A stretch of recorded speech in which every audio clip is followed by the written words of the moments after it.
ఇవన్నీ బాగా వేగే వరకు మూత పెట్టేసి ఉంచేద్దాం. ఇది 50% వరకు వేగిపోయిందండి.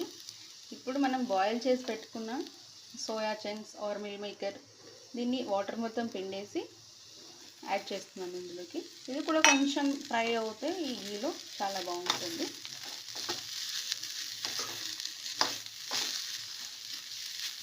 ఇలా ఒకసారి మొత్తం కలిపేసుకొని మూత పెట్టేద్దాం.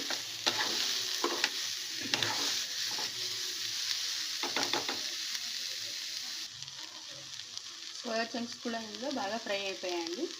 ఇప్పుడు ఇందులోకి మనం కొంచెం పసుపు, కొంచెం జీలకర్ర పొడి, కొంచెం ధనియాల పొడి,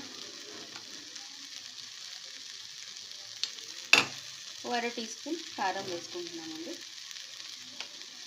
పచ్చిమిర్చి వేసాం కాబట్టి సరిపోతుంది, బట్ మేము కొంచెం స్పైసీగా తింటాం, సో కారం వేసుకున్నామని. మీ టేస్ట్ తగ్గట్టు మీరు వేసుకోండి. టేస్ట్కి సరిపడా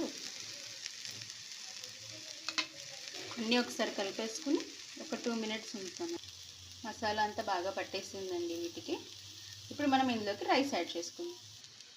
నేను ఇందులోకి ఆల్రెడీ కుక్ చేసి పెట్టుకున్న రైస్ కలుపుతున్నానండి. ఇంకా లెఫ్ట్ ఓవర్ రైస్ కానీ ఫ్రెష్గా చేసుకున్న రైస్ కానీ ఇందులో కలిపేసుకోవచ్చు. ఒకసారి బాగా కలిపేద్దాం. ఇలా కలిపేసుకొని స్టవ్ ఆఫ్ చేసుకోవడమేనండి. రెగ్యులర్గా చేసేదానికంటే ఇది కొంచెం హై ప్రోటీన్ ప్లస్ హెల్తీ కూడా పిల్లలకి. ఒకసారి ట్రై చేసి చూడండి.